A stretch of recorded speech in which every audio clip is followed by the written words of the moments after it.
En vrai, je m'en branle. Le short, ça doit faire 6 jours, j'ai le même. Je suis un clochard. Du coup, quand t'arrives ici, que tu dis j'ai envie de gagner 10 000 euros, ils te regardent, t'es un immense clochard. En fait, les gars, ils gagnent plus de 100 000 balles par mois. J'aurais dit tu payes combien là pour venir? Il m'a dit je sais pas.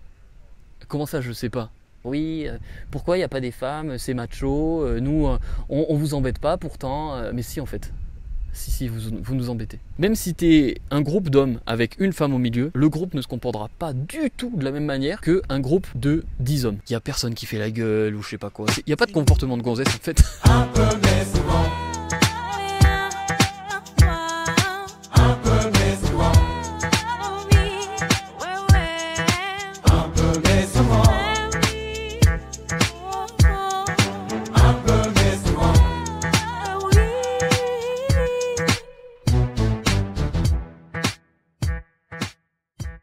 Je vais mettre un t-shirt parce que... Je mets un t-shirt parce que je vais encore recevoir des commentaires comme quoi c'est parce que j'ai besoin de reconnaissance, que j'ai un ego surdimensionné et je ne sais quoi. Donc voilà, je suis habillé. Maintenant on peut plus rien me dire. Messieurs, dames, bonjour, bienvenue dans ce 16e épisode déjà de UPMS. Aujourd'hui, il n'y a pas Clem, je suis tout seul à Bali, je me suis exilé.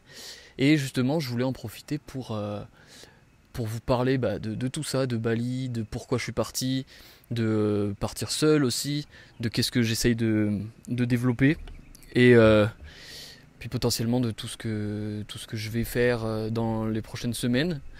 Et aussi ma vision du voyage, de la solitude, de se reconnecter à soi et tout ça. Et peut-être vous parler un petit peu de mon programme qui sort bientôt. Donc ça va être une petite parenthèse, je vais vous en parler pour que vous compreniez un petit peu ce que j'ai envie de faire et comment je vois le futur. Petit disclaimer, est-ce que ça filme? Ouais, c'est bon. Petit, je vous avertis en fait, parce que là je suis en extérieur, du coup je suis à Bali, donc potentiellement il peut pleuvoir dans une minute, comme pas du tout. Potentiellement il y a un peu de vent dans le micro, je vais essayer de traiter ça, mais je garantis rien. En fait la qualité sera peut-être un petit peu moins bonne que ce qu'on a pu faire avec Clem quand on est en intérieur et qu'on contrôle tout. Là c'est un peu freestyle, et en fait j'aime beaucoup ce format freestyle, parce que justement c'est ce qui me correspond le plus. On l'a déjà dit souvent avec Clem, mais je suis très mal organisé, dans le sens où j'aime beaucoup l'imprévu, l'adaptation. J'adore tout faire au dernier moment, parce que je sais que je trouverai toujours une solution, et j'ai toujours fonctionné comme ça. Et en fait là ce format de podcast, ça va un peu dans la même lignée, parce que voilà, j'ai un trépied pour ma cam, j'ai un mauvais trépied, et mon micro là il tient avec une sangle et c'est relié à mon téléphone. Alors que d'habitude je filme, j'enregistre avec le Mac. Donc d'habitude je sais, j'ai le retour visuel, je sais si ça rec ou pas. Là mon iPhone, je sais pas combien de temps il va tenir. Donc je suis désolé d'avance si le son est un peu merdique. Peut-être qu'à écouter dans une voiture c'est pas top. Je vais essayer de vous le traiter au maximum. J'ai quand même envie de vous faire un truc un peu quali et agréable à écouter. Et voilà, bon, s'il pleut je devrais changer. S'il y a du vent, je suis désolé. Voilà, c'est un peu plus authentique, on va dire. Donc, UPMS 16. Par quoi je commence? Je pense que je vais commencer par le fait que je sois parti à Bali. Ça me paraît cohérent. Comme ça, vous avez un peu un contexte de où je suis, pourquoi je suis parti, combien de temps, qu'est-ce que je fais ici, comment je le vis, le fait d'être seul et puis le fait d'être à l'étranger et tout ça. Alors pour commencer, Bali, j'étais déjà venu la première fois avec mon ex-copine. On avait fait un road trip par ici, et donc on avait fait l'Asie pendant quelques mois. J'avais vraiment, vraiment accroché avec Bali, la mentalité et tout, même si la première fois que je suis venu, vu que j'étais en couple et que on était toujours que tous les deux, j'avais moins ce rapport aux locaux. Donc moi tout le monde me disait ouais Bali tu vas voir, les gens sont ultra souriants, etc. Et en fait j'avais pas cette vision là, et je me souviens qu'on s'était dit mais en fait pourquoi les gens nous disent que tout le monde est souriant à Bali alors qu'en fait ils veulent juste de l'argent et tout. Mais encore une fois c'est parce que j'étais pas avec les locaux, j'étais dans les endroits touristiques. Même si on essayait de s'extraire au maximum de ces endroits là, mine de rien on arrivait quand même à être avec les touristes, on allait voir les mêmes trucs et tout ça parce que t'as envie de visiter, t'as envie de voir ce qu'il y a à voir. Et donc on tombait pas forcément sur le Bali authentique comme je peux le vivre là, même si je suis dans un contexte particulier, et je vais t'expliquer après. Je te vous vois, je te tutoie. Du coup, Bali, j'avais déjà eu une première expérience mitigée, même si j'avais beaucoup aimé la vibe et tout ça, mais mitigée malgré tout. Puis une deuxième expérience, après j'étais revenu, et j'y étais revenu avec Flo, avec Nico, dans Flo Marek, Nico de Paoli qui a la Time Chamber qui a monté ce projet là, et puis Amine aussi, qui est un très bon pote marocain. Je vous passe le bisou, le salam à tous là. Bref, du coup j'étais revenu avec eux à la Time Chamber précisément parce que on était venu comme ça un petit peu s'entraîner, puis eux ils avaient des projets, et là du coup c'était encore une autre expérience parce que j'étais venu entre potes et que on avait pu partager des entraînements. J'avais rencontré pas mal de monde, plus avec une vision entraînement, mouvement, calisthénie, vraiment là c'était un groupe de mecs solides qui voulaient juste s'entraîner et devenir les meilleurs, surtout que Flo préparait une compète à l'époque. Donc voilà, c'était pas du tout la même vibe. Et là je reviens avec une autre vibe encore, qui est plus indépendante. Ah, la dernière fois il y a Clem qui m'a rejoint après aussi.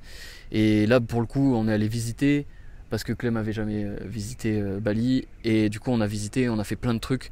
On a refait des trucs touristiques mais beaucoup moins. Et en fait en plus le fait d'être entre potes et pas en couple, c'était encore différent. Donc c'était un autre Bali que j'ai vu, même si je suis retourné dans des endroits où j'étais allé avec mon ex. Et malgré tout c'était une nouvelle expérience. Et puis j'ai vécu des moments avec Clem qui étaient incroyables. Vraiment on a vécu des trucs fous. Et puis ça rapproche le fait de partir juste avec ton pote.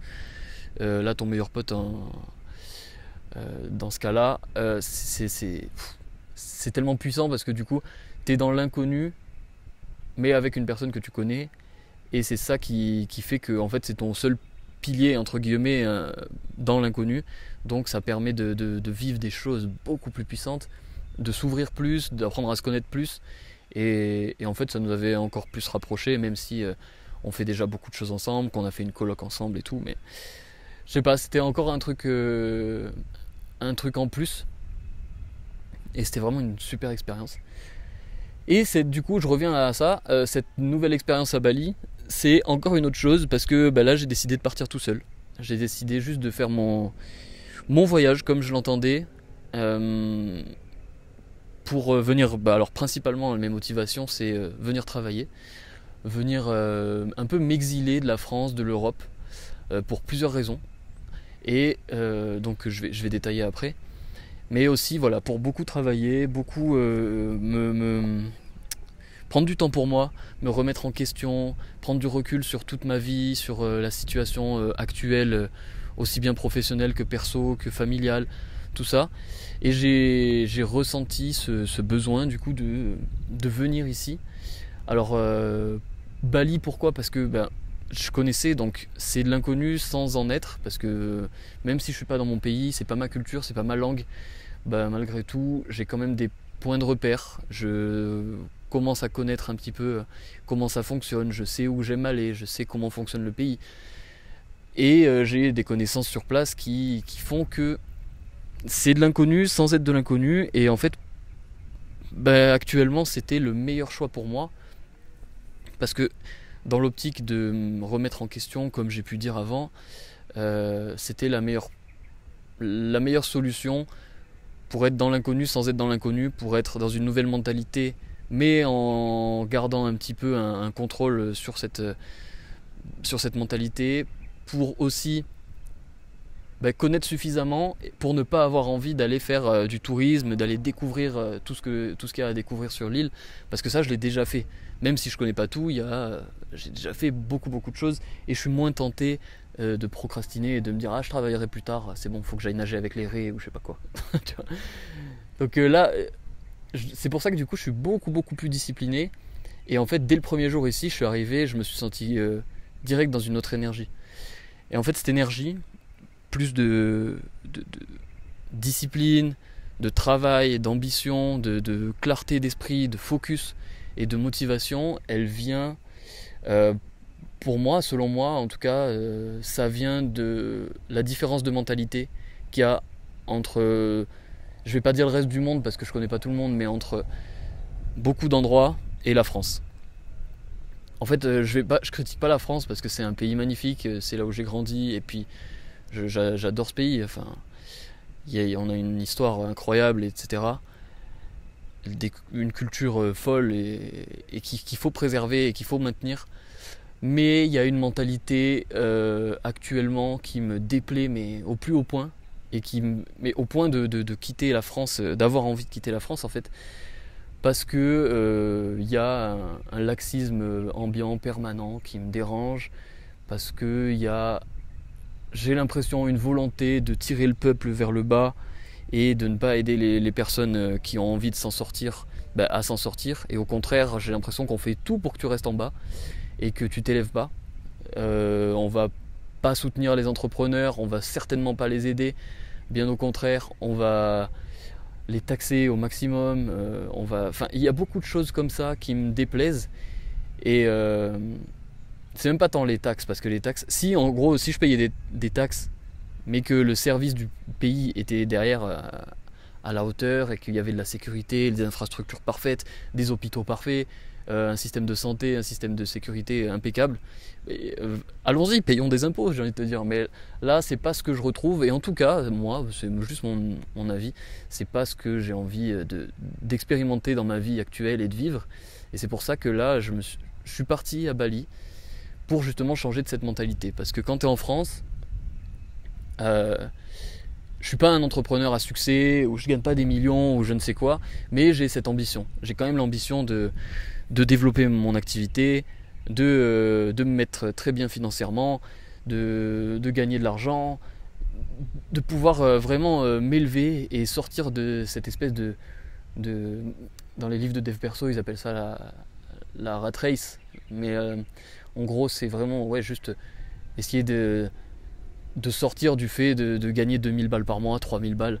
En fait, je m'en fous de ça. Moi, je veux pas ça. Moi, dans mon ambition, c'est là à court terme gagner 10 000, mais après gagner 100 000, puis 200 000. En fait, je vois beaucoup plus loin que le simple SMIC, et ça peut paraître très prétentieux. Et en fait, c'est ça le problème, c'est que ça paraît prétentieux en France.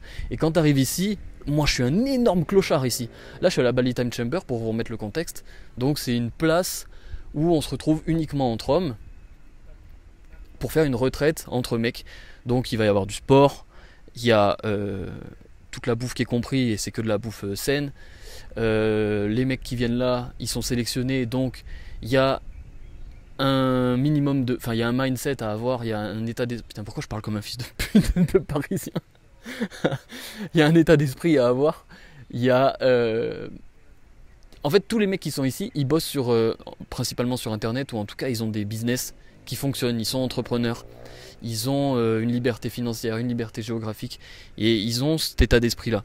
Du coup, quand tu arrives ici, que tu dis moi alors j'ai envie de gagner 10 000 euros, j'ai envie d'être libre financièrement et tout ça, les mecs ils te regardent, t'es un immense clochard. Ils te jugent pas, mais ils se disent c'est quoi ce mec, pourquoi il pense petit comme ça, tu vois, pourquoi il veut gagner que 10 000 euros.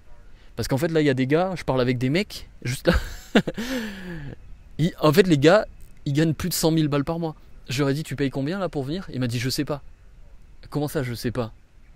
À quel moment t'es assez bien financièrement pour te dire je sais pas ? Alors que moi, je sais combien tu payes 5 000 balles le mois, à peu près quoi. Et toi, tu me dis que tu sais pas. Donc voilà. Et en fait, le problème, c'est qu'en France, si tu dis... j'ai envie de gagner 10 000 balles par mois, j'ai envie d'être millionnaire, j'ai envie de développer ça, j'ai envie de développer un empire, de faire ci, développer mes business et tout ça.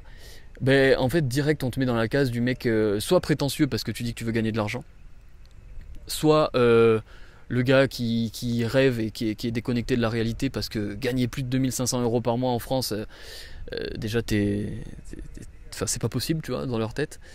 Ou alors t'es un arnaqueur ou un gourou parce que tu fais de la vente, ou parce que tu essaies de regrouper des gens autour d'un projet commun et d'une mentalité. Et c'est typiquement ça qui me fait venir à Bali, parce que en fait ici j'arrive, je dis aux gars ok, donc moi là pour l'instant je suis un immense clochard par rapport à vous, mais apprends-moi, et j'ai envie de faire comme toi. Et là je suis tombé sur un mec en or, Anthony, si jamais par hasard tu regardes ça, ça fait trop plaisir. C'est un Canadien, enfin québécois, qui fait, je vais pas dire ce qu'il fait parce que peut-être qu'il a envie de garder de l'anonymat, mais il fait 1 million de trucs, il est trop fort. Le mec il a des business de tous les côtés, et il a 26 ans. Comment ça, il a 2 ans de moins que moi et il gagne 100 fois, 200 fois plus que moi. En fait, explique-moi, tu vois. Et du coup, je me rends compte à quel point je suis un énorme clochard quand j'arrive là. De l'extérieur, tu peux te dire ouais, mais c'est bien, tu gagnes ta vie sur internet, tu peux bouger à droite à gauche, t'as développé ton truc, t'as une petite communauté sur Insta. Je suis un clochard. Je suis un clochard. Et en fait, c'est ça, moi, que j'ai envie d'avoir. C'est d'arriver dans un endroit et de me dire, ok, t'es le plus pauvre, t'es le plus con, dans le sens où t'as pas toutes les connaissances qu'ils ont là. Si je les avais, les connaissances, je serais en train de faire comme eux, tu vois. Et c'est pas le cas. Donc, j'ai envie d'arriver dans un endroit où je me dis, tu connais rien, t'as tout à apprendre, et tous les mecs qui sont là, en fait, ils peuvent t'aider, et ils peuvent te donner des connaissances. Et des fois, ça va être juste une connaissance, juste un conseil, et tu vas te dire, waouh, ok, donc en fait, tout ce que je faisais jusqu'à maintenant, je le faisais d'une telle manière, mais maintenant que je sais ça, je peux le faire d'une toute autre manière. Et c'est ça que je viens chercher ici, en plus de la possibilité d'être vraiment concentré à fond sur un truc, sur mon travail et sur ce que je veux développer actuellement, parce que bah justement j'ai rien d'autre à m'occuper. En fait, je suis là, je dors, je me réveille, quelqu'un s'occupe de ranger, enfin quelqu'un, du personnel s'occupe de ranger et de faire mon ménage dans ma chambre. Pendant ce temps, je suis venu m'entraîner pendant 1h30 à la salle qui est juste à 100 mètres de ma chambre. Dès que je finis ma séance, j'arrive au resto qui est à 5 mètres de la salle et je dis bonjour, je veux ça, je veux ça, je veux ça. Pendant ce temps, je vais sur mon petit canapé en train de bronzer et réfléchir à tout ce que je dois faire dans la journée. Je note, tac, le repas il arrive, donc du coup j'ai pas perdu de temps, j'ai été productif. Je mange, je leur apporte la vaisselle, ils font la vaisselle, je pars dans ma chambre, je travaille. Et en fait c'est que ça mes journées. C'est pour ça que je suis là, pour le confort que la Time Chamber offre. Je leur fais une grosse pub, mais vraiment si vous avez l'occasion de venir, venez, parce que bon, déjà Nico qui a monté ça, il est trop fort. Et en plus vraiment, si tu as envie de développer un truc, ou simplement juste de te retrouver, que tu as besoin de faire le point sur ta vie, ou de prendre du recul sur une situation, sur des projets que tu as envie de faire, peu importe, bah le fait de se retrouver, oula, bah vas-y, dégueule dans le micro. Le fait de se retrouver uniquement entre hommes, déjà ça change énormément l'ambiance, je vais revenir dessus après pourquoi. Et en plus c'est que des hommes qui sont dans le même business, dans le même état d'esprit pardon, que toi, et qui veulent développer de leur activité, qui veulent grandir, qui veulent s'épanouir, et qui veulent sortir de ce schéma préconçu que la société pourrait nous donner. Bon, je veux pas parler comme une victime, tu vois, mais je check juste que le micro fonctionne, ouais. Mais voilà, il y a des schémas, c'est comme ça, on est dans une espèce de caste, et c'est difficile de sortir de ta caste. Si t'es né en tant que riche, tu vas rester riche. Si t'es né en tant que classe moyenne, probablement que tu vas rester en classe moyenne. Si t'es pauvre, bah il y a les allocs. Non, j'abuse. Bref, tout ça pour dire que si t'as envie de venir ici, c'est trop bien, et c'est vraiment un endroit très puissant pour prendre du recul sur ta vie. Et c'est plus difficile de le faire en France. C'est pas impossible du tout, mais c'est vrai que là il y a un grand confort. Il y a tout qui est à proximité en fait. Et surtout, voilà, je voulais revenir sur le fait qu'il n'y ait que des hommes ici, aucune femme. Alors, d'un point de vue extérieur, je sais déjà s'il y a des femmes qui écoutent, elles vont dire oui, pourquoi il n'y a pas des femmes, c'est macho, nous on vous embête pas pourtant, mais si en fait, si vous nous embêtez. Vous nous embêtez quand on a envie de développer des choses, vous nous emmerdez parce que vous nous emmerdez dans le sens où si on a envie de se concentrer sur une chose qui est notre développement personnel, notre développement physique pour certains, le développement d'une activité, peu importe, tu as envie de te focus sur quelque chose, en tant qu'homme, s'il y a une femme, tu vas avoir une distraction. t'as beau dire ce que tu veux, tous les mecs sont d'accord avec moi. S'il y a des femmes, il y a des distractions et tu agis pas pareil, t'agis pas de la même manière. Même si t'es un groupe d'hommes avec une femme au milieu, le groupe ne se comportera pas du tout de la même manière qu'un groupe de 10 hommes. Alors ça, je pense que tous les hommes sont d'accord avec moi et vous comprenez ce que je veux dire. Les femmes, vous comprenez pas parce que soit vous êtes naïfs, soit vous faites exprès, mais on dirait que vous faites exprès de ne pas savoir qu'il y a des jeux de séduction, que s'il y a une femme au milieu des mecs, eh ben, il va y avoir une petite compétition entre eux, même si c'est une compétition implicite et qui est pas consciente et inconsciente, voilà. Elle est quand même là, la compétition. Alors que quand on est que entre mecs, on s'en bat les couilles. Mais on s'en bat les couilles de tout. C'est-à-dire que moi, là, le podcast, je sais même pas à quoi je ressemble. J'ai mis un t-shirt parce que, voilà, pour pas qu'on vienne me dire que j'ai un manque de confiance en moi et que je veux juste montrer mes pecs. Mais en vrai, je m'en branle. Le short, ça doit faire 6 jours, j'ai le même. J'ai dû me laver une fois. Non, j'abuse. Si, non, j'ai vraiment dû me laver une fois, mais c'est parce que sinon je vais dans les bains chauds, bains froids. Je prends une petite douche, tu vois, après le sauna, après je fais bain chaud, bain froid, c'est bon, je suis lavé, tu vois. C'est pas ça que là, je suis en train de passer pour un énorme porc, c'est pas ça que je voulais dire. À la base, je voulais dire, tu fais pas gaffe à ton physique. Tu t'en fous en fait. Moi, je suis torse nu toute la journée parce que je sais que les mecs me jugent pas. Je sais que j'ai personne à qui plaire et que même inconsciemment, j'ai pas besoin de plaire parce que il n'y a pas de séduction à avoir en fait. Je suis pas attiré par les mecs qui sont là parce qu'il n'y a personne qui est attiré par personne, il n'y a pas de gay, tu vois. Donc il n'y a pas déjà ce jeu de séduction physique et même mentalement, il y a encore moins ce jeu de séduction et cette rivalité qu'il peut y avoir entre hommes avec une espèce de hiérarchie qui se crée dans les groupes quand il y a une femme. Parce que quand il y a une femme au milieu d'un groupe d'hommes, naturellement, vous avez beau dire que non, mais naturellement, c'est instinctif, c'est animal, c'est comme ça depuis la nuit des temps, parce que notre but, c'est de nous reproduire entre hommes. Il n'y a pas... Non, pas entre hommes. Les hommes ont le but de se reproduire, tu vois, dans l'humanité, je voulais dire entre hommes avec un grand H. Donc si le but, c'est de se reproduire, quand il y a une femme au milieu d'un groupe d'hommes, je vais être très animal, mais c'est une proie, dans le sens où il y a potentiellement possibilité de se reproduire, et donc il y a de la séduction, et donc il y a de la rivalité, et donc une hiérarchie qui se crée dans le groupe. La hiérarchie, elle va se créer sur quoi ? Sur des principes physiques, des principes mentaux, des principes de richesse, des principes de comportement, de ce que tu vas montrer, de ce que tu vas être capable de dire, de prouver. Et donc, il y a forcément des gars qui vont essayer de prouver, il y en a qui vont rester plus en retrait, il y en a un qui va prendre le lead sur le groupe, il va y avoir des tensions, mais même si c'est implicite, même si c'est très implicite, très discret, il y a quand même des tensions, et donc les hommes sont pas du tout pareils que quand ils sont uniquement entre hommes. Quand on est que entre mecs, zéro rivalité. Là, ça peut paraître bizarre ce que je vais dire, mais il y a même une espèce de part de comment dire, de douceur, de vulnérabilité, voilà, c'est ça que je voulais dire. Il y a une espèce de vulnérabilité dans chacun d'entre nous qui ressort beaucoup plus que quand il y a une femme. Quand il y a une femme, tout le monde est fort. Tous les mecs sont là, ils sont forts, ou en tout cas ils veulent mettre en avant leurs atouts, parce que le but, encore une fois, c'est peut-être de séduire potentiellement. Alors que là, au contraire, c'est tout l'opposé qui se passe. De l'extérieur, tu pourrais te dire... ils sont entre hommes, donc ça doit être le concours de beats, toujours le plus fort, machin, essayer d'aller pousser le plus lourd à la salle et tout, je ne sais quoi. Rien du tout. Mais alors, pas du tout ça, c'est l'opposé.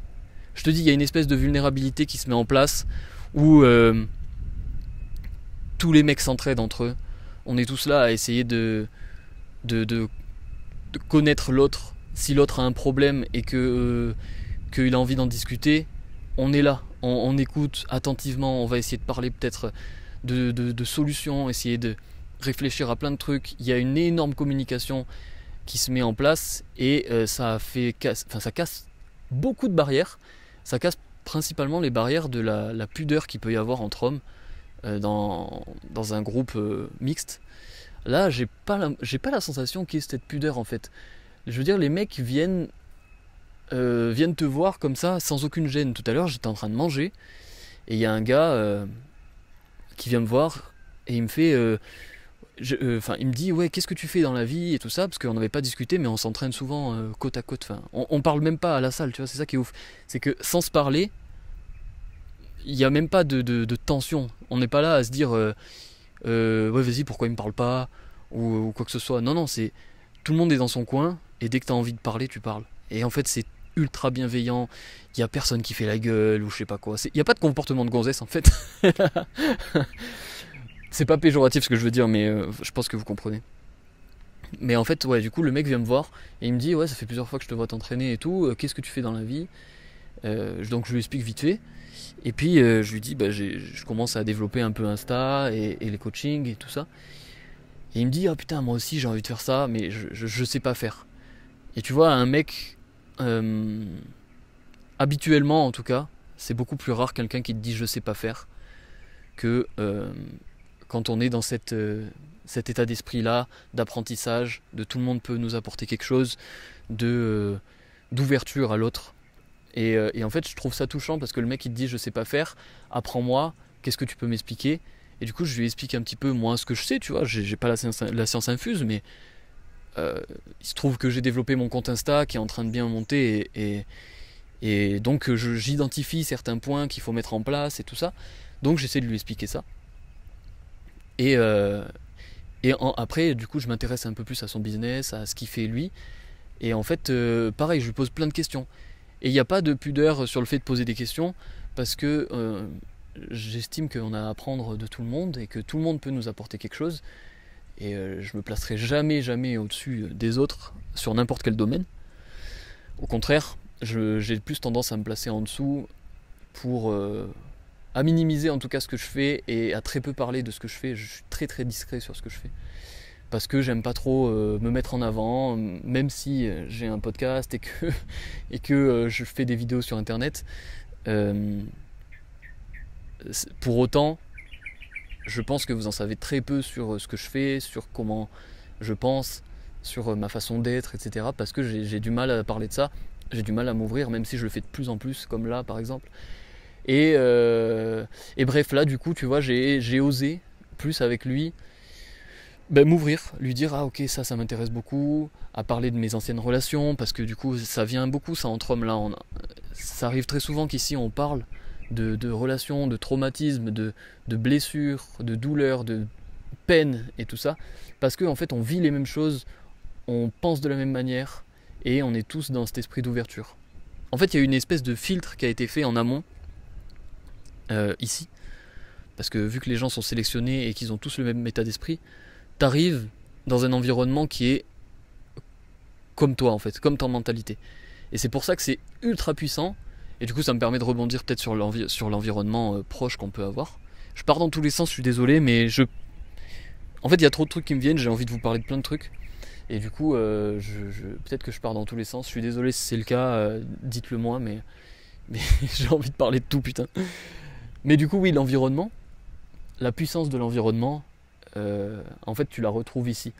Quand tu vois que les mecs ont tous le même état d'esprit que toi et qui te poussent vers le haut, bah, t'as envie de faire plus et tu t'autorises à être vraiment toi-même.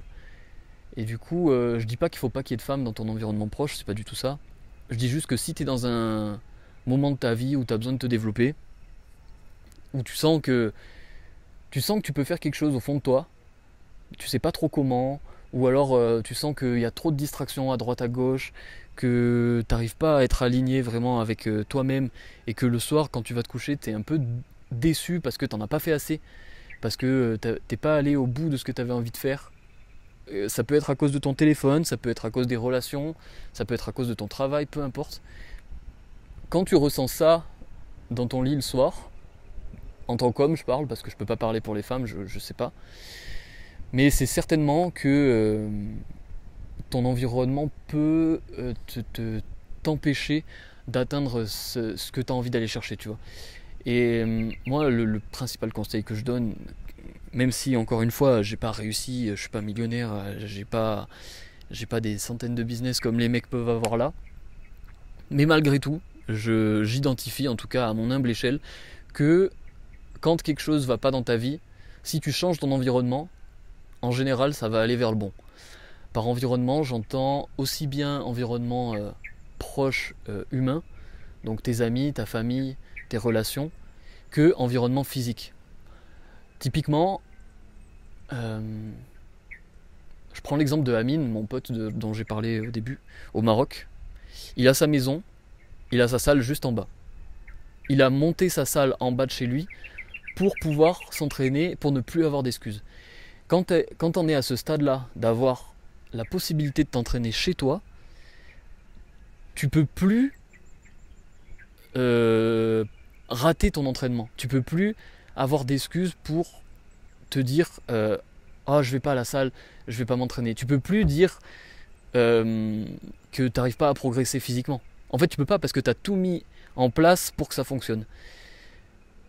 Ça, c'est un exemple juste pour le physique, mais par exemple pour tout ce qui est développement d'activités professionnelles, business, eh ben, fais en sorte de t'entourer de personnes qui font les mêmes choses que toi, qui ont la même ambition que toi, qui ont envie de développer les mêmes choses que toi, qui voient le monde comme toi, peut-être qu'ils vont être dans ton secteur d'activité.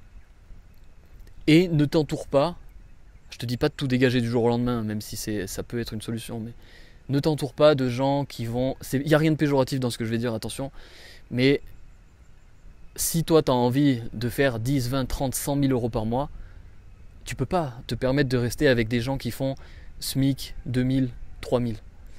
Tu peux pas, ou alors s'ils le font en tant qu'entrepreneur et qui débutent, c'est une chose. Dans ce cas-là, ils ont cette mentalité de développement et c'est très bien de t'entourer de ces personnes-là. Mais s'ils sont salariés et que ça leur va très bien comme ça et qu'ils n'ont pas forcément d'ambition de développement, ce qui est très bien pour eux, il n'y a aucun mal à être bien dans ton travail, à juste vouloir faire tes 35 heures, développer ta famille et profiter de ta vie à côté. C'est excellent.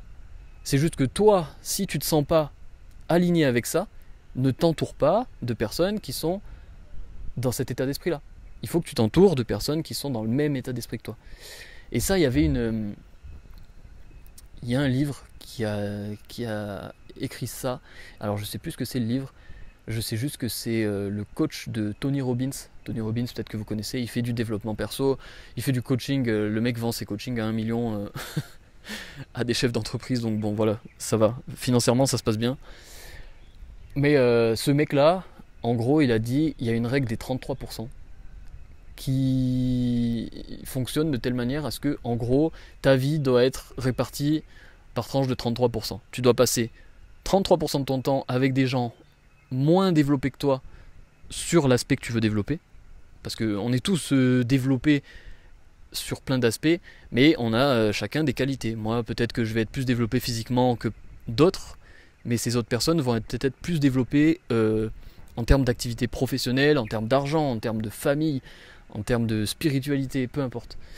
Donc, tu prends ton domaine, admettons qui est le développement de ton business, et tu essaies de t'entourer de un tiers des personnes qui vont être moins développées que toi à ce niveau-là. Donc, qui vont être, voilà, typiquement, comme je disais tout à l'heure, salariés, choses comme ça.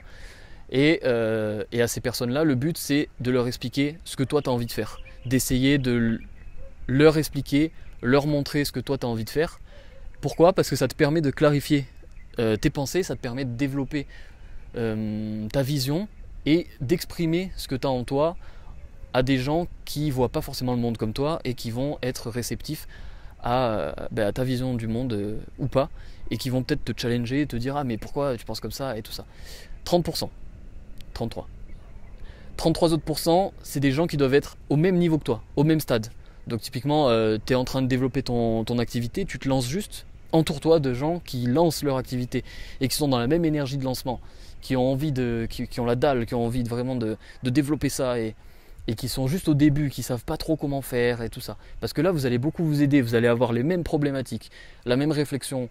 Peut-être que vous allez pouvoir vous aider sur le lancement, sur vous entraider sur les activités, sur les choses à mettre en place et tout ça. 33% avec des gens qui te correspondent, qui sont à ton niveau. Et les 33 autres pourcents, tu as bien compris, c'est des gens qui sont plus élevés que toi. Et là, c'est le plus dur à trouver parce que forcément, les gens qui sont plus élevés que toi, ils sont peut-être pas dans ton cercle, ils sont peut-être moins accessibles, ils ont peut-être moins de temps aussi. Et ces gens-là, il faut que tu ailles les chercher. Les chercher physiquement à la Time Chamber, par exemple, ou à Bali, où il y a énormément d'entrepreneurs, ou à Dubaï, j'en sais rien, je connais pas, ou dans des coworking, ou dans des séminaires, ou je ne sais quoi, ça peut être une option. Mais il y a aussi une autre option, qui est d'aller les chercher sur Internet.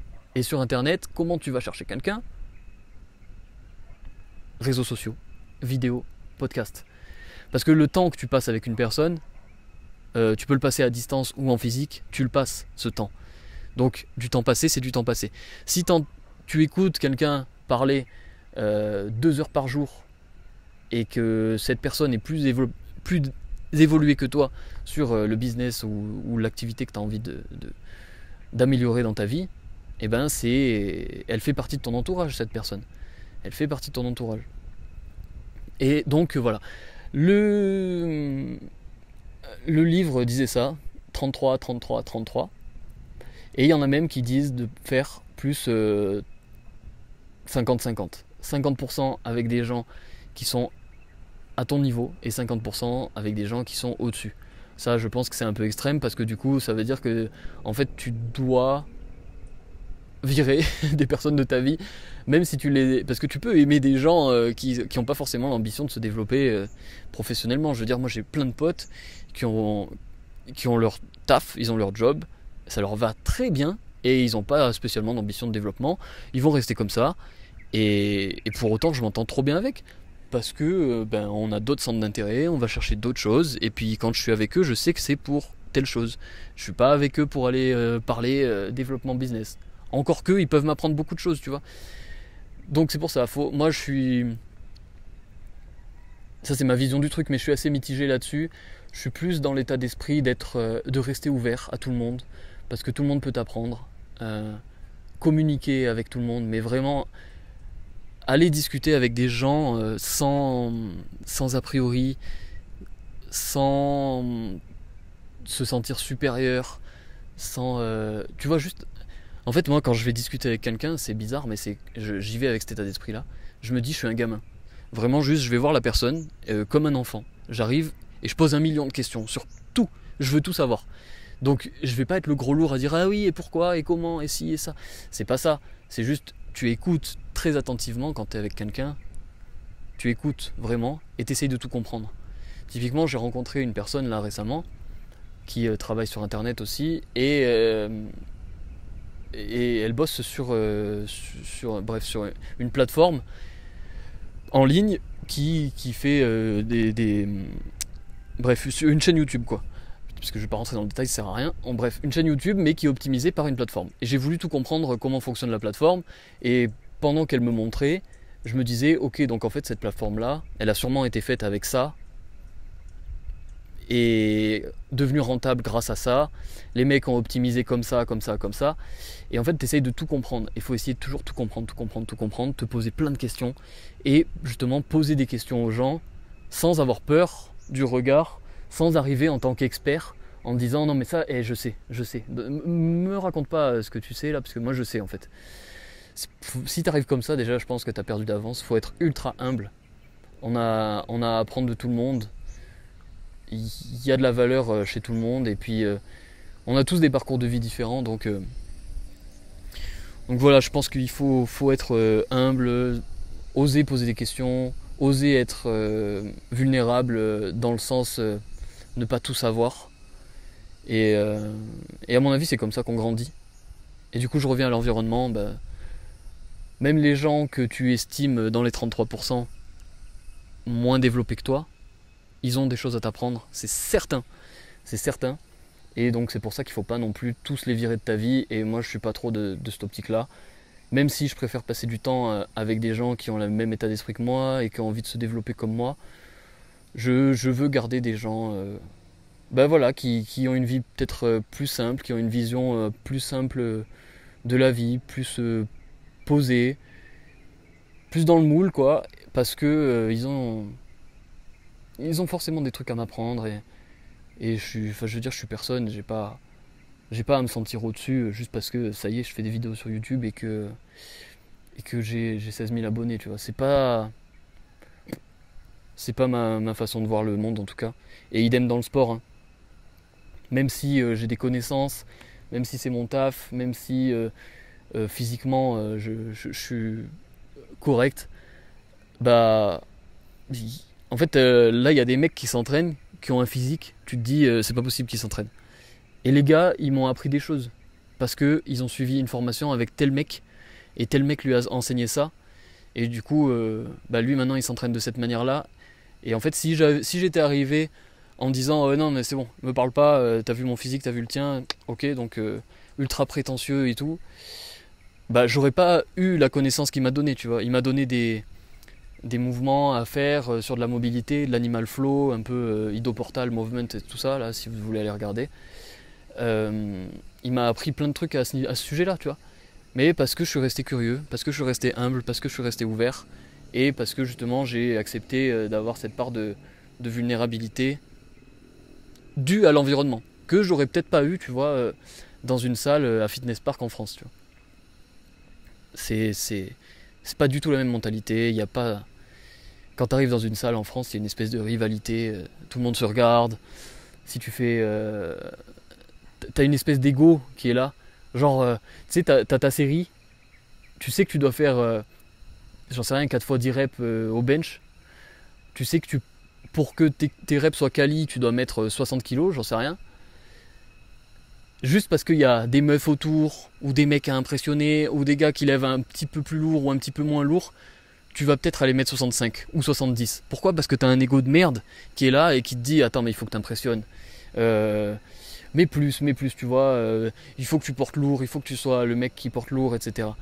Mais du coup en fait, penser comme ça, déjà c'est faire passer l'avis des autres avant le tien, avant ton intérêt, donc déjà t'y perds. En plus de ça, c'est te fermer à potentiellement toutes les critiques, tout l'apprentissage que tu pourrais avoir, parce que j'en sais rien si, tout con, tu mets 70 au lieu de mettre 60. Il y a un mec à côté qui te voit faire et qui est à 70 lui. Il se dit, bon ça va, il doit faire à 70, il va pas te donner de conseils parce que vous avez à peu près le même niveau. Alors que si tu avais accepté ta part de débutant, ta part de faiblesse entre guillemets, et ton niveau, juste simplement, la réalité, si tu avais vraiment accepté ta réalité et que t'étais pas dans l'ego, t'aurais mis 60, et peut-être que ce mec-là t'aurait dit peut-être que tu peux faire plus comme ça pour optimiser ou quoi, et t'aurais chopé un conseil intéressant d'un mec qui est concrètement plus évolué que toi parce que lui il maîtrise la charge de 70 alors que toi tu voulais juste faire de l'ego, tu vois. Ça peut être un exemple et c'est ce qui me vient comme ça, mais en gros je pense que c'est trop important d'accepter d'être soi-même juste. C'est bizarre à dire, tu sais, genre là on dirait que je fais le gourou, je me la joue un peu, développement perso, coach de vie, mais c'est pas du tout ça, c'est juste ma psychologie. Je me dis, juste accepter d'être soi-même, accepter de dire ce qu'on a envie, de dire ce qu'on n'a pas envie, d'aller vers ce qu'on veut. Et je pense que c'est comme ça qu'on est vraiment heureux et qu'on peut se développer et qu'on peut être vraiment aligné avec ce qu'on a au fond du cœur, ce qu'on ressent, notre énergie et notre façon de voir le monde, tu vois.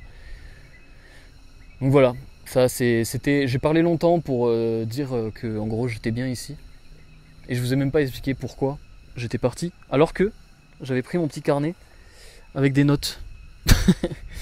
Je m'étais dit, tu vois, note 1 c'était dire pourquoi je suis parti, nickel. Note 2 c'était Time Chamber, mon avis, et faire un lien avec UPMS Camp. Parce que oui, du coup, on crée avec Clem les camps UPMS, notamment le Winter Camp qu'on a fait en février, c'était ? Non, en janvier, je sais plus, bon, cet hiver. Et qui a l'ambition de recréer un petit peu ça, mais en France, ou dans les pays voisins, ou à l'étranger. Je tease. Mais le but c'était vraiment de se retrouver, on était 8 mecs, dans un chalet monumental. Et on essayait de reproduire cet environnement de bienveillance. Et c'est exactement ce qui s'est passé. On a juste mis 8 mecs en même temps, sans aucune structure, sans programme, juste dans un seul endroit. Et naturellement, il y a du sport qui s'est fait en groupe. Naturellement, il y a des marches qui se sont faites en groupe. Naturellement, il y a des mecs qui sont ouverts sur leurs relations, sur leurs blessures, sur leur peur. il y a eu des discussions business. Même si c'était pas aussi évolué que ça, parce que bien sûr que nous, on n'avait pas les moyens de faire venir des gars qui gagnent 100, 200 000 euros par mois. Mais il y avait quand même des mecs qui avaient de l'ambition, qui avaient envie de développer des choses, et qui d'ailleurs à terme, après le camp UPMS, ont eu le déclic et ont développé leur truc. Si les gars vous regardez ça, vous reconnaîtrez. Mais voilà, les camps UPMS c'est vraiment un parallèle avec ça, avec la Time Chamber ici, sauf que nous on apporte notre vision et il y a plus un aspect coaching en gros en plus de ça, parce que le but c'est que Clem et moi on soit un peu au centre du camp et que vous veniez avec nous pour discuter, pour échanger avec nous, pour apprendre de nos connaissances et pour partager des moments avec nous.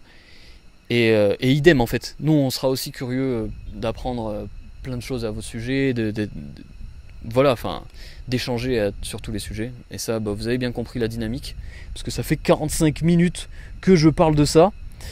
Je voulais aussi vous parler du... Putain, la transition, il n'y en a pas, mais je vous ai dit, c'est spontané, c'est bien. De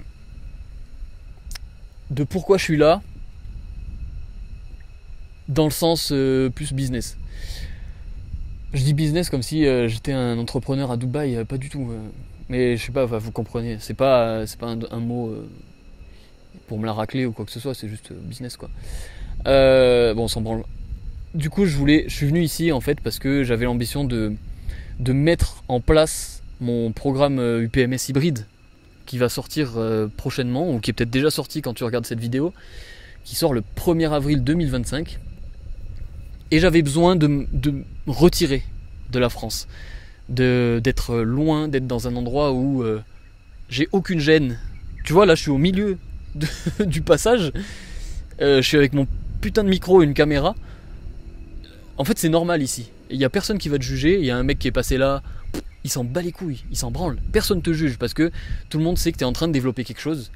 Et du coup toi ça t'enlève un poids, t'imagines même pas. Moi ça m'enlève vraiment tout le regard des autres, c'est à dire que là je me filme dans la salle, je me vlog, je suis là à parler, je me balade en caleçon, j'en ai rien à foutre en fait, personne te juge, c'est ça qui est fou. Et ça c'est vraiment cette mentalité que je suis venu chercher ici pour pouvoir me focus uniquement sur UPMS hybride, qui est mon programme du coup que j'utilise depuis 1 an. Ça fait 1 an que je m'entraîne exactement de la même manière, avec une structure très simple, parce que moi, mon ambition et ma vision de l'entraînement, c'est pas de passer 2 heures à la salle. Ça, c'est hors de question pour moi, parce que dans mon esprit, si tu t'entraînes, c'est pour avoir une meilleure vie. Mais si cette meilleure vie que tu arrives à te faire grâce au sport, tu la passes à la salle, en fait, tu te crées pas une meilleure vie, tu te crées juste une prison. Et ça, c'est pas le but. Moi, ce que je veux, c'est m'entraîner vite, efficacement, pour ne plus avoir de blessures dans aucun mouvement de ma vie, donc améliorer ma qualité de vie, pour être plus fort, donc améliorer ma qualité de vie, pour pouvoir être ultra polyvalent et me lancer des défis comme ça du jour au lendemain, aller courir un trail, monter une montagne, faire de l'escalade, faire j'en sais rien, du ski, faire toutes les activités, et le faire avec une liberté infinie, parce que je sais que mon corps est capable d'encaisser, parce qu'il est polyvalent, parce que je l'ai entraîné dans cette optique-là, et parce que il est fort en fait. Mon corps est capable de tout faire, comme on devrait l'être naturellement d'ailleurs. Donc c'est pour ça que je m'entraîne. Je m'entraîne avec cette vision, avec cette ambition de pouvoir m'entraîner très rapidement, très efficacement, pour ensuite aller profiter en dehors de la salle et profiter de ma vie vraiment comme je l'entends. Et aussi avoir un beau physique. Ça c'est un peu un bonus, mais j'avais quand même mis des séances plus physiques, parce que avoir un beau physique, mine de rien, c'est ultra important. En fait, tu peux pas imaginer la puissance d'un beau physique si tu ne l'as pas eu. Ça va te donner beaucoup plus d'opportunités, ça va te donner beaucoup plus de crédibilité, ça va te donner une confiance en toi, vraiment un sentiment de bien-être. T'as aucune gêne, T'es pas là à te dire ah non, va falloir que j'enlève mon t-shirt, ou va falloir que je me mette en maillot, ou non, je vais rester en t-shirt ou en pull sur la plage, ou je sais pas quoi. Non, en fait, tu t'en fous parce que tu sais que t'es bien, tu sais que t'as confiance, les gens ressentent que t'as confiance, donc ils ont confiance en toi, et tu t'es libre en fait. Et c'est juste ça. Si je dois résumer UPMS hybride, en fait, c'est juste la liberté. C'est pourquoi je me suis entraîné comme ça pendant 1 an, pour pouvoir être libre de tout faire.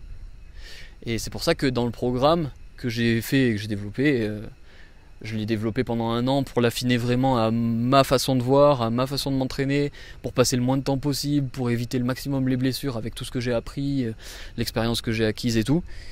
Et du coup, en fait, j'ai fait un programme. Bon, je vais vous dire le contenu. De toute façon, je pense que c'est important que vous sachiez. Peut-être que si vous n'êtes pas sur mes réseaux ou quoi, ça pourra au moins vous inspirer à fabriquer votre propre programme de la même manière. Mais si jamais ça vous intéresse, dans tous les cas, je vous mets les liens dans la description. Et puis vous pouvez aller voir sur Instagram pour rejoindre ça. Vous trouverez facilement. Mais la structure du programme, je l'ai faite de manière à ce que je progresse autant en force que en masse musculaire que en endurance. C'était vraiment les 3 points que je voulais développer, les 3 piliers sur lesquels je voulais appuyer, parce que je voulais être capable de faire des sports d'endurance pour vivre des expériences, comme des randos, des bivouacs, des trails, courir 10 km, courir 5 km rapidement, peu importe, tout ça. Et je voulais aussi être capable de faire, d'être efficace en street workout, d'être efficace en calisthénie, d'être efficace en street lifting, d'être efficace dans les mouvements de tous les jours aussi, parce que c'est ultra important d'avoir de la force. Si t'as de la force juste à la salle, t'as pas de force en fait. T'es un mec de la salle, donc faut pas que tu sortes, sinon tu vas te blesser. Moi c'était pas ça que je voulais. C'est pour ça que j'ai inclus des mouvements de poids de corps. C'est pour ça que j'ai inclus des mouvements de street lifting. Et que j'ai mixé tout ça avec de la salle pour faire un truc ultra polyvalent et justement hybride. D'où le nom UPMS hybride. T'auras compris. Donc la structure, comment j'ai fait ? En gros, j'ai fait lundi, j'attaque avec de la force. Direct, j'ai 3 mouvements polyarticulaires de force. Voilà. Avec un format particulier. De toute façon, je vais pas tout développer ici parce que déjà c'est très long le format et j'ai fait des vidéos exprès dans le programme, donc j'ai pas envie de les refaire. Mais j'ai un format vraiment particulier pour passer le moins de temps possible et utiliser le maximum de charge possible sans se blesser, parce que c'est aussi ça, il y a une balance à faire entre l'intensité, le volume et le risque de blessure qui est ultra important. Et c'est comme ça que tu vois si un programme est efficace, c'est si tu es capable de tenir sur du long terme ou pas. Je l'ai tenu pendant 1 an, donc tu te doutes que c'est efficace, mais lundi j'attaque avec de la force directement, 3 mouvements polyarticulaires, et j'enchaîne avec 2 petits mouvements de renfort. C'est juste ma séance du lundi, voilà. Là tu te dis, ah mais c'est pas beaucoup, ça peut pas être efficace, machin, c'est de la merde. T'inquiète, c'est de la merde. Si j'ai le physique que j'ai, si j'ai les perfs que j'ai, c'est que c'est pas de la merde en fait. C'est que ça fonctionne, c'est que ça fait une putain d'année que je fais ça, que je me suis mis à fond sur ce programme-là, que je travaille et que au final je me suis mis à faire des handstand push-up, j'enchaîne 10 handstand push-up, je fais des 90 push-up, je cours des 60 km avec 3500 de D+, en moins de 8 heures, je cours 10 km en 40 minutes. En fait, il y a un moment, c'est pas pour me la racler ou pour te dire ouais, je suis un monstre ou quoi. Il y a des mecs qui sont 100 fois meilleurs que moi, 100 fois. Il y a des mecs ici, ils me défoncent sur tous les aspects de ma vie. Et pour autant, je suis conscient quand même que mon programme, il m'a permis de passer un step et qui m'a permis d'atteindre le physique que j'ai, la liberté que j'ai, parce que c'est aussi ultra important comme je te l'ai dit, et de kiffer l'entraînement quoi. C'est ça qui est ouf. Bon, je m'égare. En plus, je me suis un peu énervé, je suis désolé. Attends, l'enregistrement il fonctionne toujours. Là, c'est bon ? Ouais, nickel. Du coup, tout ça pour dire, lundi, force. Ensuite, mardi, on enchaîne avec de la course. Forcément de la zone 2. De la zone 2, mais de la zone 2 bien réfléchie. Faut pas juste aller courir comme ça 1 heure en zone 2, c'est pas intéressant. Enfin, c'est intéressant, mais c'est pas ce que je cherche moi. Je veux pas faire juste passer du temps pour passer du temps. Si je fais un truc, c'est que j'ai envie que ce soit efficace et que c'est réfléchi. Donc, entraînement endurance faible avec 2 exercices de renfort, toujours. Prévention pour le trail, prévention pour la course à pied. Important. Mercredi, on enchaîne avec de la muscu, exactement. Muscu plus basé sur le... J'entends pas. L'hypertrophie, exact. C'était pas le... sur l'hypertrophie, parce qu'on a envie d'avoir un beau corps, comme je t'ai dit. Donc, mercredi, t'arrives, c'est des séries plus courtes. Enfin, plus courtes. C'est plus long que la force, mais c'est plus court que la séance du vendredi qui suivra après. En fait, ça monte crescendo. Donc là, ça va être des séances un peu plus longues que celles de lundi, toujours sur du polyarticulaire, mais avec 2 exercices de renfort encore. Donc tu remarqueras qu'il n'y a que 5 exercices par séance, toujours, parce que je ne veux pas passer trop de temps à la salle. Une séance, c'est à peu près 40 minutes, 45 minutes, moins d'1 heure dans tous les cas, mais c'est environ 45 minutes. Donc jeudi, non, lundi, mardi, mercredi, on est sur du mercredi là. On est sur du mercredi, c'est de l'hypertrophie. Jeudi, on est sur, j'entends pas, de l'intensité en course à pied, exactement. De l'intensité en course à pied. Donc là, c'est pareil, je t'ai calibré ça par niveau. Au début du programme, tu as un petit test à faire qui va te dire si tu es niveau 1, 2 ou 3. Et selon ton niveau, tu as tes séances d'intensité chaque semaine, pendant 12 semaines. C'est ça qui est intéressant. Parce que du coup, tu vas pouvoir évoluer. Et par exemple, si tu arrives dans le programme que tu es niveau 1, tu commences niveau 1 pendant 12 semaines, à la fin des 12 semaines, tu as sûrement le niveau 2. Donc tu vas pouvoir refaire 12 semaines encore. Et ensuite refaire 12 semaines encore.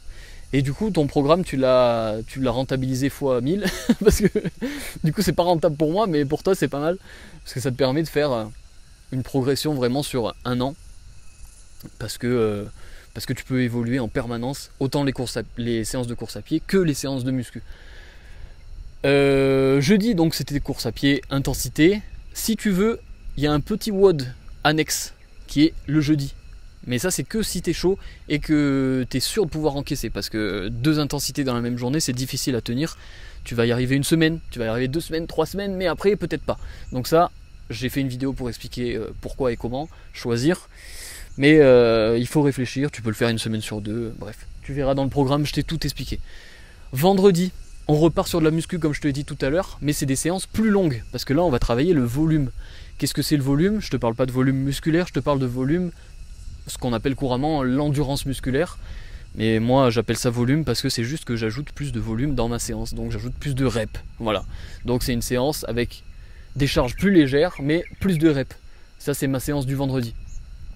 Toujours pareil, 3 exercices polyarticulaires, 2 exercices de renfort, ce qui fait 5 exercices. Au total, une séance courte, c'est magnifique. On n'y passe pas trop de temps, comme ça après tu as le temps d'aller faire ce que tu veux dehors. Et samedi, endurance fondamentale, classique. On se repose, on récupère. 2 exercices de renfort toujours, t'as compris. Et dimanche, le classique, la sortie longue, comme ça tu peux aller la faire entre potes. En plus c'est l'été qui arrive. Donc là, c'est le moment d'aller courir au bord de la plage, torse nu pour bien transpirer et tout. Ou d'aller courir en forêt ou en montagne, c'est un régal. Ça, c'est la sortie du dimanche. Voilà. Et donc là, tu as la structure complète de UPMS hybride que j'ai fait pendant 1 an, comme je t'ai dit, et que j'ai réfléchi sur 12 semaines. Donc ça veut dire que pendant 12 semaines, tu as une évolution vraiment constante qui est guidée. Et en plus de ça, moi, ce qui est ultra important pour moi, de toute façon, tu l'as compris depuis le début, je pense, c'est la liberté et la capacité de faire les choses par soi-même. Le but de ce programme, c'est pas que tu sois dépendant de mon programme et que tu sois obligé de ensuite changer de programme et que je t'en revende un autre, je t'en revende un autre. C'est pas ça du tout. Au contraire, moi j'ai fait ce programme avec la vision très très long terme. Je m'en suis servi pendant 1 an. Mon but c'est que tu t'en serves pendant 1 an, voire 2, voire 3, voire toute ta vie. Parce que, en fait, de la manière dont j'ai optimisé les séances, dont j'ai créé les séances et dont j'ai expliqué toute ma vision du programme et comment l'évoluer, comment le faire évoluer, et ben tu vas pouvoir t'approprier cette méthode et toi, à ton tour, faire évoluer ton programme une fois que tu auras fini les 12 semaines qui sont déjà notées dans le programme. Et en gros, la 13e, tu vas être capable, toi, parce que tu auras acquis toutes les connaissances nécessaires, parce que c'est ce que je te transmets, tu seras capable de le faire évoluer et de te dire ok, donc si la 12e semaine c'était ça, ça veut dire que ma 13e il faut que ce soit ça, parce que j'ai identifié que ça, parce que j'ai compris ci, parce que j'ai compris ça. Et c'est ça qui est ultra intéressant et que je veux vous transmettre à tous, c'est l'autonomie. Je veux pas que vous soyez dépendant et que je vous vends du PMS hybride là et puis que dans 3 mois, une fois que vous avez fini le programme, et ben je vous vende, j'en sais rien, UPMS Body, tu vois. J'en sais rien, je te dis des conneries. Mais c'est pas ça. Moi, mon but, c'est que tu l'achètes, et limite, c'est le dernier programme de ta vie que t'achètes. Parce qu'après, tu sais faire, t'as acquis les connaissances, tu sais gérer. Et tu sais t'entraîner tout seul, et en plus, tu progresses, parce que tu vas voir, franchement, je suis surpris de ma progression pendant 1 an que j'ai eu grâce à ce programme, et puis grâce à la discipline que j'ai eue aussi, hein, il faut pas se le cacher. Mais vraiment, je suis trop content en fait, et j'ai trop hâte d'avoir les résultats, de voir un peu comment le programme est reçu, parce que là, à l'heure actuelle, il n'est pas sorti. Mais je suis vraiment trop content de le proposer à tout le monde. Au début, c'était pas du tout ça que je voulais, enfin, je l'avais fait pour moi. Puis là, je me suis dit, ok, j'ai eu le temps de le tester 1 an, donc je sais que ça fonctionne. Je le fais tester à Clem, ça fonctionne aussi. Mon petit frère, il a commencé les handstand push-up. Il a commencé quand? Je pense que ça fait 4 mois qu'il en fait. Il fait déjà 3 handstand push-up clean. Il a des bras plus gros que les miens, le bâtard, alors qu'il a 50 moins que moi. Il est plus sec que moi, enfin bref. Après, il y a une part de génétique peut-être. Ah, ça c'est autre chose. Mais voilà, du coup, je suis trop content de ce programme.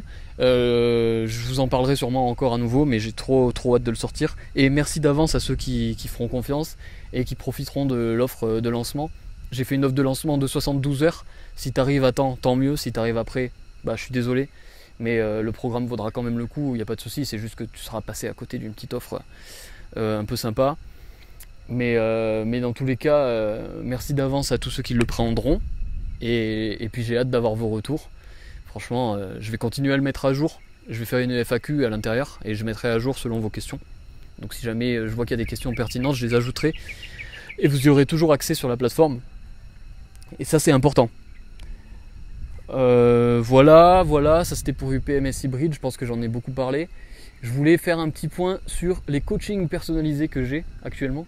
Pour l'instant, j'ai pas mal de coachings personnalisés que je fais à distance uniquement et que j'ai envie de faire évoluer. Et ça, j'ai envie de le faire évoluer justement pour le mieux. Parce que je veux que les gens que j'ai actuellement en coaching perso passent sur UPMS Hybride et que ceux qui ont vraiment besoin d'un coaching perso aient un accompagnement, mais vraiment premium, vraiment ultra développé, avec l'accès à une communauté, l'accès à des événements, un accès vraiment très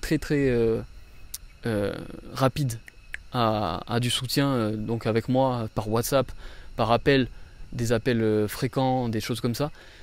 C'est quelque chose que j'ai envie de mettre en place et que je mettrai en place juste après UPMS Hybride, parce que pour l'instant je focus plus sur UPMS Hybride et ensuite je développerai ça, les coachings perso.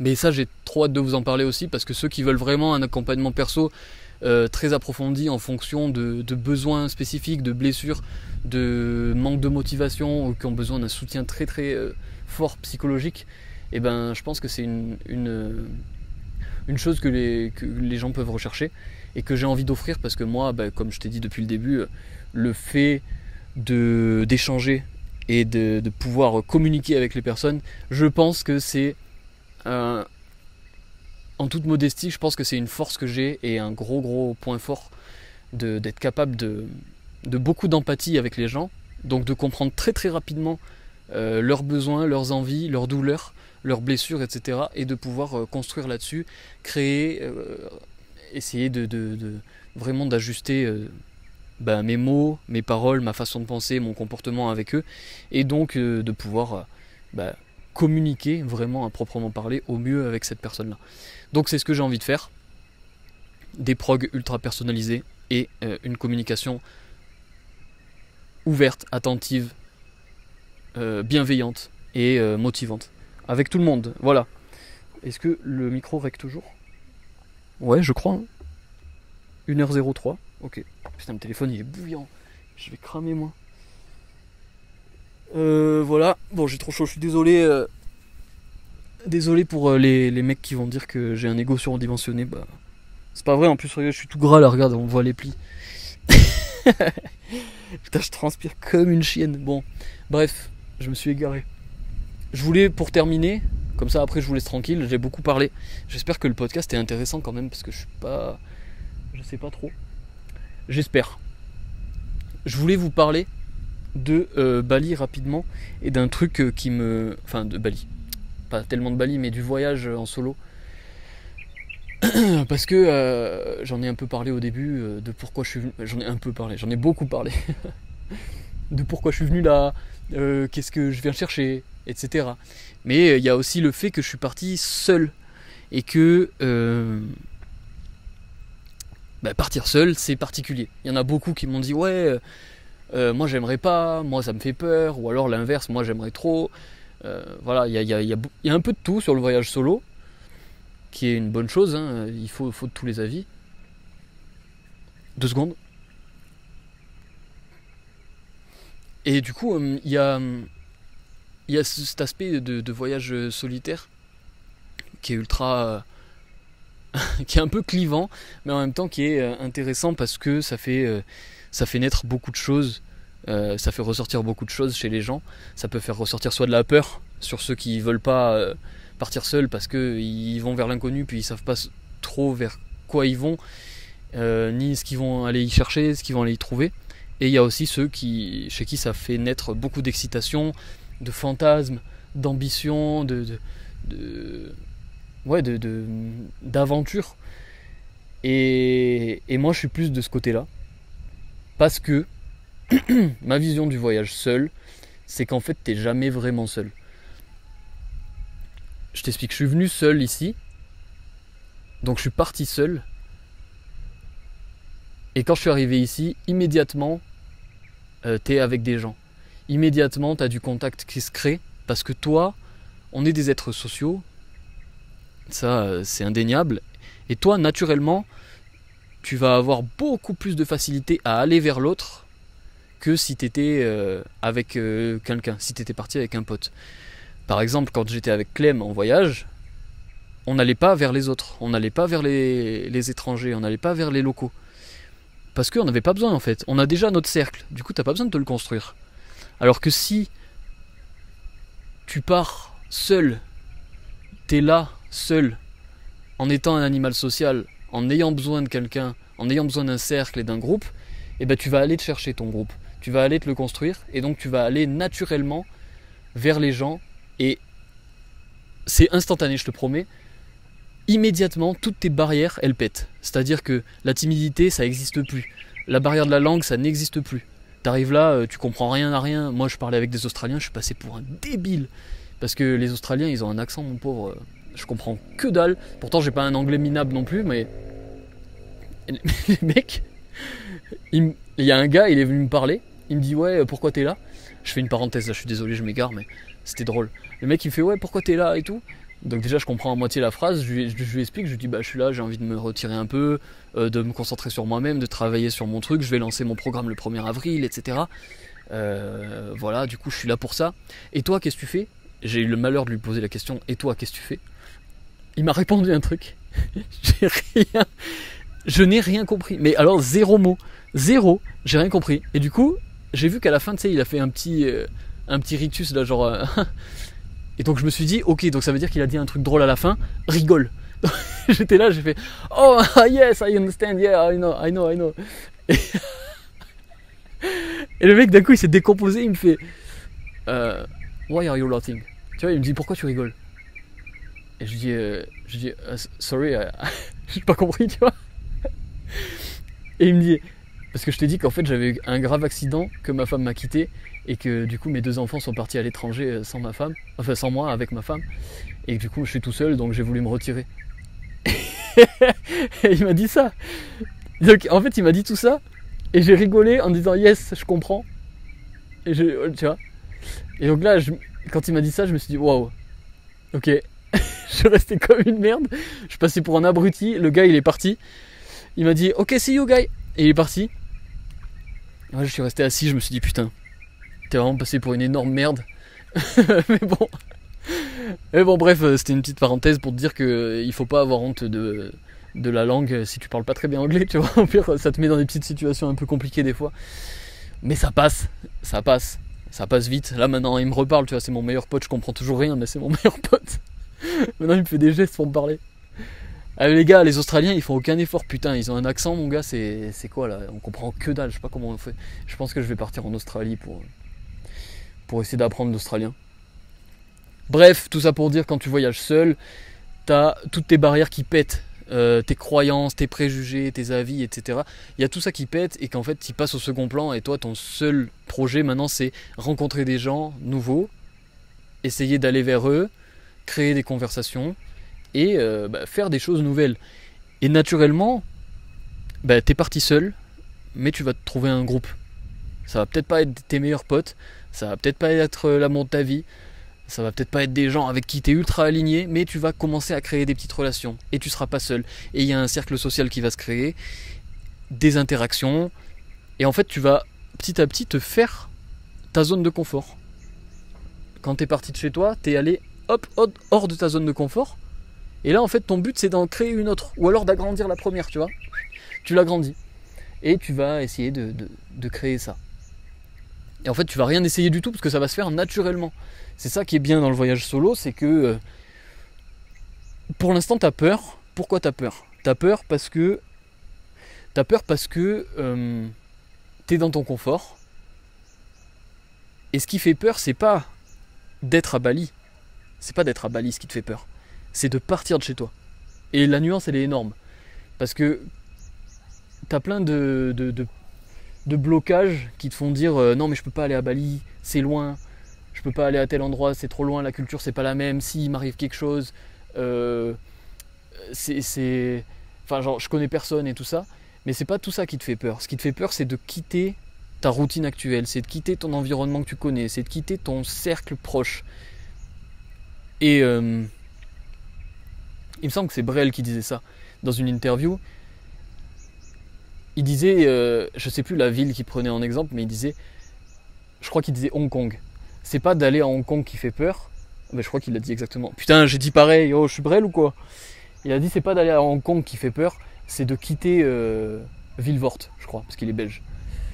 Et du coup, il disait, et c'est vrai en fait, c'est juste quitter ton cercle, quitter ton environnement, c'est ça qui est difficile.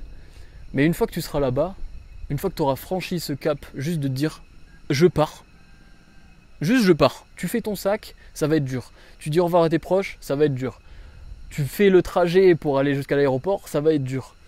Dès que tu es dans l'avion, ça devient déjà plus facile parce que tu as plein de langues étrangères dans les oreilles. Donc tu sens que tu es dans un environnement que tu ne contrôles pas, mais personne d'autre le contrôle. Donc vous êtes tous dans le même bateau. Et dès que tu arrives ici ou dans le pays que tu as choisi, là en fait naturellement il y a tout qui va se mettre en place tout seul.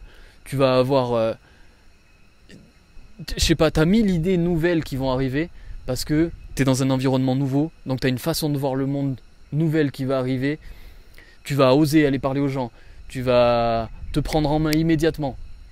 Genre tu sais qu'il faut te trouver un logement, bah bam bam bam, tu vas aller trouver ton logement, tu vas aller parler aux gens, tu vas aller essayer de savoir comment on fait pour faire tel papier, comment on fait pour payer, comment on fait pour se créer un compte en banque, je ne sais quoi. Il te faut un scooter, pareil, tu vas trouver des gens qui te louent des scooters. Alors que là en France, peut-être que tu aurais procrastiné parce que ça va, je le ferai plus tard, je sais que je peux le faire, je sais plus ou moins comment faire, ou alors j'ai pas envie d'aller demander parce que j'ai peur. Et c'est plein de petites choses comme ça que en voyage solo ça te débloque. Et que t'as pas quand tu voyages à deux. Parce que quand tu voyages à deux, donc ton confort, tu l'amènes avec toi. C'est-à-dire que tu pars de Lyon avec ton pote, ton confort que tu as à Lyon, tu l'amènes à l'aéroport, puis tu l'amènes dans l'avion. Donc dans ton avion, tu n'es pas logé à la même enseigne que tout le monde. Tu es dans ton confort.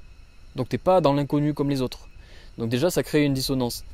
Ensuite, tu arrives à l'aéroport de Bali, bah, tu n'es pas noyé dans la masse, dans l'inconnu, tu n'es pas alerte sur toutes les informations qu'il peut y avoir, sur la langue, sur qu'est-ce qu'il faut que je fasse, ok, il faut que je me prenne une carte SIM, etc.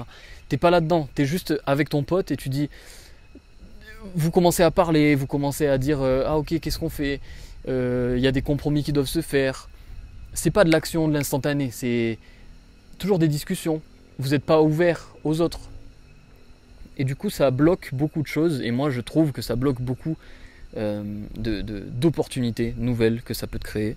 Parce que le fait de voyager seul, c'est surtout ça que tu vas aller chercher, c'est les opportunités, les connaissances, les relations, les nouvelles choses, les nouvelles expériences sur tous les points. Et c'est ça qui est beau dans le voyage solo, c'est qu'à deux, bah, t'es dans ton confort permanent, tu viens ici, t'es avec ton pote, donc tu sais que t'as un pilier. Tu vas dans un autre pays, bah, en fait c'est comme si t'étais dans ce pays-là, parce que hormis la culture et les nouvelles choses qu'il peut y avoir, t'as toujours un point d'attache. Alors ça peut être très bien pour les personnes qui veulent commencer à voyager, c'est excellent de partir avec quelqu'un, parce que voilà, c'est rassurant, voilà, c'est ton petit confort qui est en permanence avec toi, comme quand je voyageais en couple, c'était exactement pareil. Et heureusement que j'ai voyagé en couple en premier, parce que j'aurais pas forcément osé partir seul, je pense.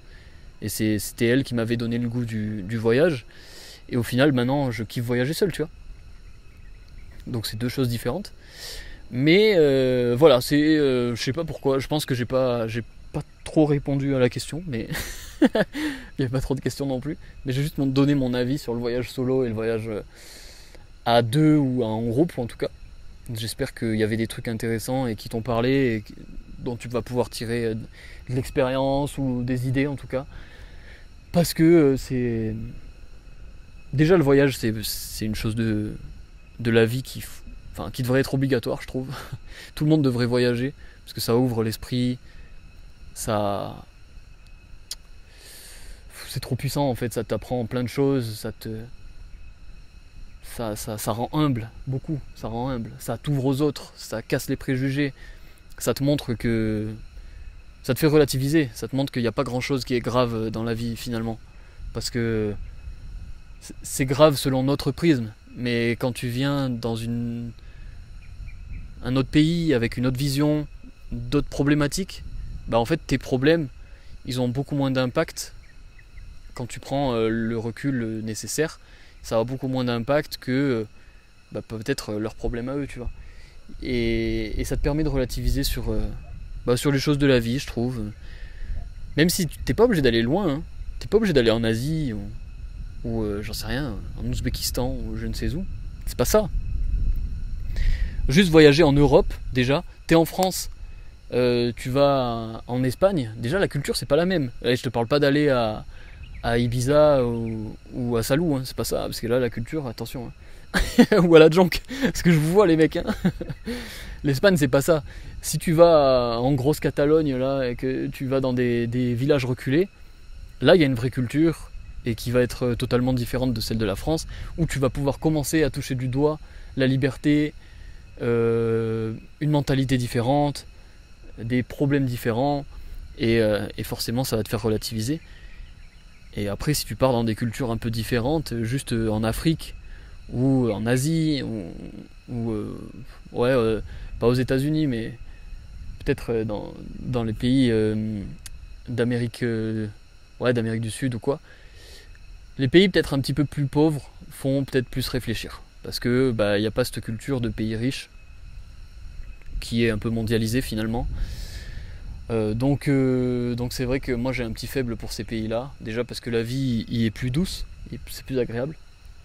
T'as une qualité de vie qui est quand même beaucoup plus élevée, et puis je trouve que la culture est différente, ça rend humble, ça fait relativiser, et ça fait plaisir d'apprendre en fait. Et les mecs sont toujours souriants, ça c'est vraiment impressionnant, tu vois. Genre t'arrives à Bali, bon, pas les taxis qui t'attendent à l'aéroport, mais après, quand tu parles à n'importe qui, les mecs ils vont te sourire, c'est hallucinant.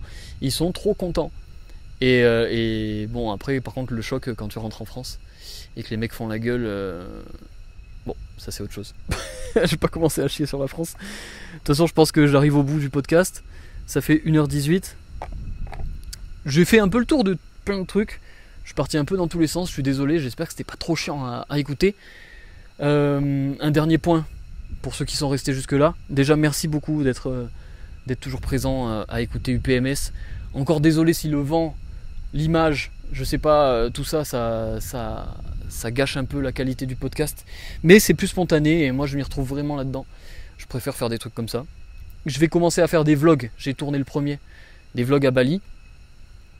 J'ai tourné le premier, j'ai trouvé un monteur. Donc là ça va fuser. Donc je vais commencer à faire ça.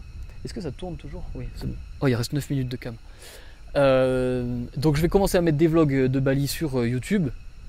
Ce sera des vlogs un peu hybrides entre podcast et vlog où je montre ma vie. Parce que j'ai toujours envie de parler, de raconter des trucs, d'exprimer un peu mes idées et tout. Et d'échanger avec vous. Donc voilà, je fais un petit hybride vlog podcast. J'espère que ça vous plaira. En vrai, moi je fais ça pour moi, donc que je regarde pas les vues, que ça fasse 10 vues ou 4 millions, je pense que ce sera pas grand chose de différence pour moi. Il n'y aura pas de grande différence quoi. Mais voilà, merci à tous de rester jusqu'à la fin de ce podcast. J'espère que ça vous a plu. Et encore une fois, si vous êtes intéressé par une PMS hybride, rendez-vous sur Instagram. Il y a le lien dans ma bio. Et vous pouvez aussi aller en lien en description sur YouTube. Il y a le lien aussi. Sur Apple Podcast et Spotify, il y a le lien aussi. Il y a le lien partout, c'est magnifique. Je vous fais des gros bisous à tous. Merci beaucoup encore une fois. Et j'espère que ça vous a plu. Bisous. Faites des choses un peu mais souvent, c'est important. Ah bah ouais, non, pas bisous en fait. Il me reste 8 minutes. Ouais, voilà. J'avais oublié. Parce que le podcast s'appelle un peu mais souvent. Mais à la base... j'avais commencé à vous dire à la fin des petits conseils à mettre en place un peu mais souvent dans votre vie, et après j'ai arrêté parce qu'on est parti en couille avec Clem. Juste on faisait des discussions où on parlait de cul et tout, et finalement j'ai envie de réintroduire ce truc de un peu mais souvent parce que ça m'a été rappelé que je le faisais plus, donc merci à la personne qui me l'a rappelé, tu te reconnaîtras. Mais je voulais il y avait un truc que je voulais vous dire à mettre en place justement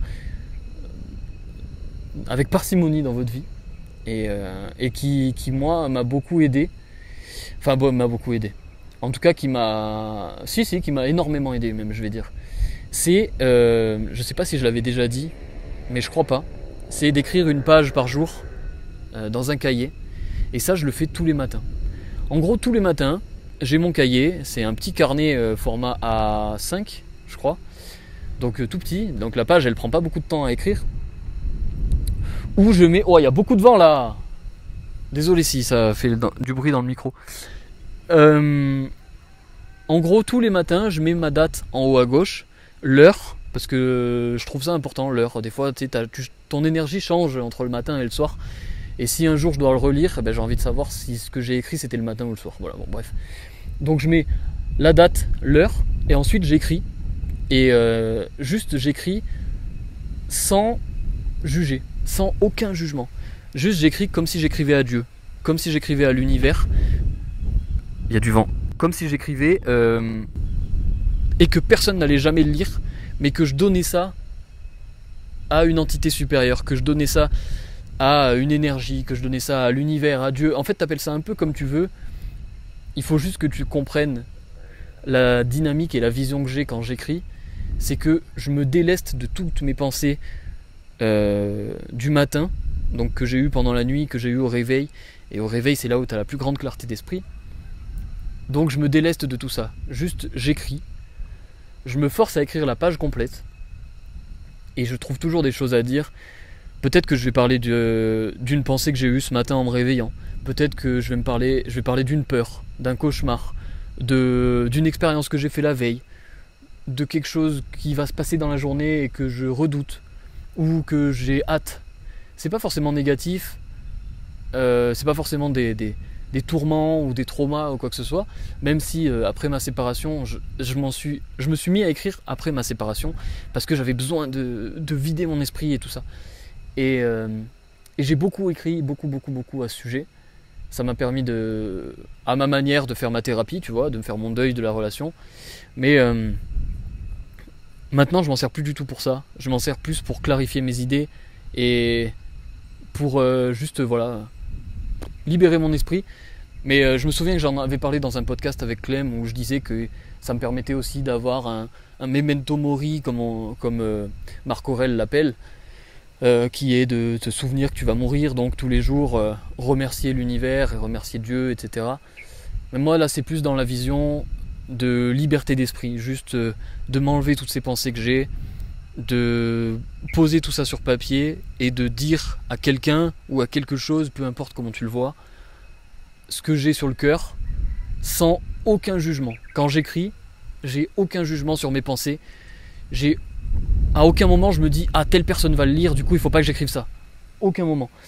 Et du coup ça permet d'être 100% honnête, d'être 100% soi-même et de se libérer de beaucoup de choses je trouve. Donc voilà, si tu peux mettre ça en place un peu mais souvent dans ta vie, c'est-à-dire tous les matins ou tous les soirs, tu te trouves juste un moment, ça prend 7-10 minutes pas plus. Trouve un moment, tu te trouves un cahier, tu le dédies que à ça, un stylo que tu dédies que à ça, tu le mets toujours au même endroit, et tous les matins ou tous les soirs, ou au moment où tu as décidé, tu écris ta page, et tu fais ça tous les jours.